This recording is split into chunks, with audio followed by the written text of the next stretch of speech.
Друзья, всем привет! Сейчас будет просто невероятное видео расследование, как Путин, террорист номер один в мире, номер один террорист, хочет захватить одно из самых известных мировых брендов в масс-медиа Forbes, мировой Forbes.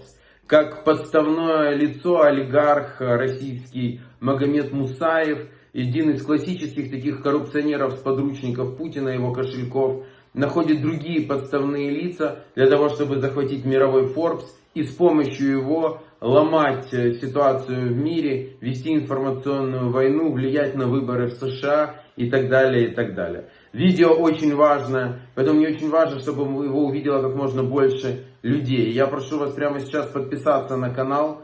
Кто еще этого не сделал, пожалуйста, немедленно это сделайте. Помогите, тогда YouTube видит, что это видео нужно продвигать. Прошу вас нажать кнопку лайк, палец вверх. Прошу вас комментировать, что вы об этом думаете. В общем, наша задача это видео распространить.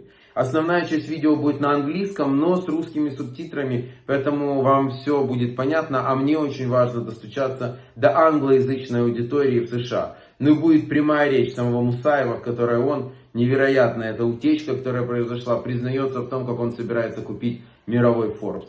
Друзья, это нужно видеть. Так что помогите мне распространить это видео и давайте вместе не допустим эту очень опасную историю. Нельзя дать Путину захватить одно из ведущих мировых медиа. Держим строй.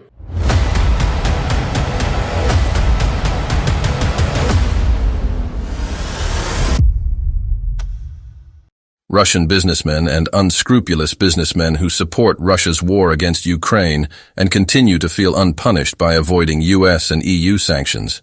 It's a familiar problem, isn't it? The media regularly report on odious Russians who served the regime and then fled to the West and tried to establish themselves there by any means. Magomed Musaev is an odious Russian businessman with a criminal record, but at the same time has an American visa issued to people of exceptional talent. It is to this character, who in Russia had the nickname Kasharik, for his love of cash, his extraordinary talents, as well as his attempts to deceive American society, and is dedicated to our investigation today. Today you will see and hear video recordings made by Magomed Musaev himself. For a long time, he carefully recorded his negotiations with Russian officials and businessmen with a view to their further resale or blackmail. However, this archive was hacked some time ago. Кстати, а не знаком с ним лично? Знаком. Илон Маск, да, это? Знаком, я тебе могу там даже потом фотографию показать. Ну, мне его хотели, когда мы покупали Forbes, хотели его ко мне домой привезти. Чтобы он вместе со мной купил. Я сказал, что пока этого не нужно, мы встретимся с ним, когда мы купим Forbes. Тем более я сейчас купил глобальный Forbes, ты знаешь. Глобальный, самый большой, что ли, этот? Да, основной, что ли? Да. Офигеть. Да. Сейчас я лечу в Америку как раз. Угу. Это очень закрытая информация. Вот сегодня, сейчас я в аэропорту лечу в Нью-Йорк. В принципе, в 70 странах издается. Это тема большой бизнеса. Интересно. Вот. Понятно. Основной Forbes, значит, теперь с твоим именем надо связывать. Брат, у нас задача работать, тишина и результат. The audio and video recordings we received of Russian swindler Magomed Musaev, admitting that he is the real buyer of the global magazine Forbes, confirm the veracity of the article by the well-known American online edition, Axios, that the head of the company Luminar, Austin Russel, an American, is only a figurehead in a publishing deal. The Ukrainian edition, AN.UA, citing its sources, writes that the relationship between Musaev and Russell has developed since the time of one of the investment rounds in IT startups in the States, so nothing is surprising in that the American agreed to such a purchase. According to Musaev's interlocutor, he is essential that one Russian businessman who is buying Forbes holding. According to American journalists, Musaev involved Russell in the deal because selling Forbes directly to a character like Musaev in the US is impossible. questionable origin of money, questionable reputation, and a Russian passport, to boot. On the screen we can see the house in San Francisco, in which the former manager of the exhibition complex of VDNK in Moscow lives. Such real estate costs millions of dollars, and given the habit of the Russian swindler not paying taxes and paying cash everywhere, it is surprising that the U.S. authorities have not yet paid attention to this. Anyway, back to the Forbes scam. We decided to do more research. And who exactly is this strange man who's positioning himself as the biggest investor in Silicon Valley? A man who, according to him, brings together the financial elite of the world for his birthday. Who is Magomed Musaev, who, in his own words, without 5 minutes, is the owner of the global Forbes, one of the most status world editions. Я поставил цель не тратить время на мелочевку, а вот идти и к 8 лет купить глобальный Forbes. Я очень фокусированный.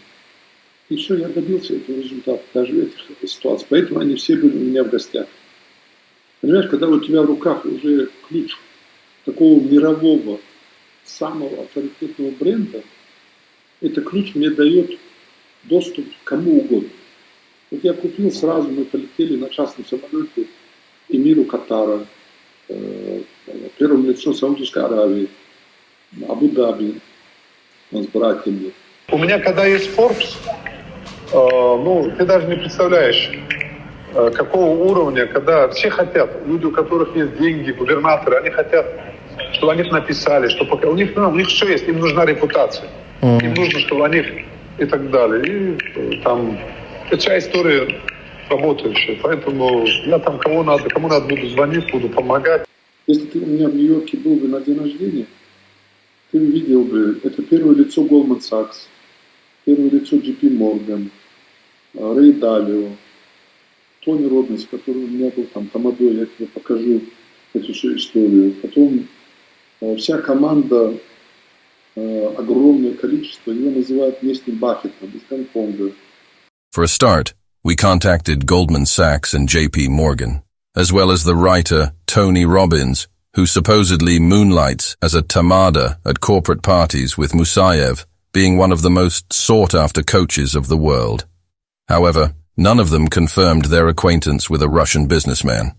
At the same time, the questionable deal to acquire Forbes after the investigation of our American colleagues has already interested representatives of the United States Senate and Congress. Senator Cotton, Congressman Swalwell, and Waltz have publicly expressed concern about the situation. So, who is Mr. Musaev? Why does he buy Forbes on a figurehead? Why does he lie about friendship with the world's financial elite? And finally, whose money is he operating on? Потому что люди, страна, и вот эти люди, они доверяют фактам, доверяют то, что пишет Forbes. Это другого уровня история, другого уровня бренда. Если Forbes пишет о каких-то успехах, это тоже, ты моментально становишься глобальным. Это работает. We believe that it is obvious to everyone that Magomed Musaev is not an IT investor in Silicon Valley, but an ordinary Russian corrupter with money of unknown origin, a puppet in the hands of Russians, who by attempting to take control of the global Forbes and take revenge on the information field. In the notes at our disposal, Maga himself confesses that his true masters sit in Moscow. Я тебе еще раз хочу сказать, у меня люди, чтобы ты понимал, на уровне первых лиц этой же организации, я их подробно проинформировал, чем я здесь занимаюсь, кто я, какую пользу я приношу России, какие там технологические другие. Когда сюда приезжают нежелательные элементы, типа там Ходорковский и других, как я эту историю нивелирую. You have not misheard. The deal to acquire Forbes is trying to pull off an agent of the Kremlin in the West, which, in its own words, benefits Russia and interacts with the FSB. Musaev also boasts that, on a click, can directly go to Putin. Есть люди, которые меня просто, если нужно будет, тоже ты мне можешь сказать, без какого-либо темы меня напрямую заведут первым. Я полгода сидел в Москве, я полностью со всеми людьми встретился. С кем нужно было. Заведут. We listened to the recording and asked it to comment on the heard by the famous Ukrainian Boris Tisangausen. Это не первый случай, когда российские олигархи почему-то сильно заинтересованы в покупке известных информационных брендов, причем не на себя. Они это делают, прекрасно понимая, что покупка российским олигархам, на которого имеет абсолютно прямое влияние российское военное и политическое руководство, будет трактоваться как, как минимум изменение политики издания. И как это вообще отразится на информационной политике? Если кто-то думает, что экономическое издание Forbes публикует только рейтинги, статистику или какие-то экономические обзорные статьи, отчасти правы только отчасти, потому что рейтинги тоже могут быть манипулятивными, потому что в том числе американский Forbes и российский Forbes часто касаются темы санкций. В том числе, да, российский Forbes, он называет вот эту войну спецоперация, в кавычках они это ставят, вроде как соблюдают определенные правила, но поверьте, через экономическое издание можно по большому счету влиять на экономическую политику. То есть влиять, купив авторитетный бренд, который фактически капитализированный, и которому доверяют, и который читают, и потом аккуратно манипулировать, в том числе экономическими показателями, это очень легко делается. Ну а если мы учтем, что все-таки любой российский олигарх, он находится в тесной связке, в том числе и с российскими спецслужбами, то, мне кажется, цепочка здесь складывается довольно очевидно. Discrediting the Russian opposition in the West, developing the topic of not everything so unequivocally, sowing division and turmoil in American society. It is obvious that Moscow curators of Musaev pursue such goals, trying to push the deal on the purchase of Forbes. American political scientist Jason Smart commented on how this could threaten American society and what consequences it could have for us. In the case of Musaev, if he has in fact already admitted that he has bought Forbes magazine, that's obviously a sign that there's something wrong. The United States should not allow any Russian national to control media ownership in the United States. That's something that's against the direct interest of America. And more to that point is that if we are trying to create cohesion in the country against Russian aggression in Eastern Europe, not only Ukraine, allowing someone like Musaev to have control of a major media outlet is something that needs to be looked into.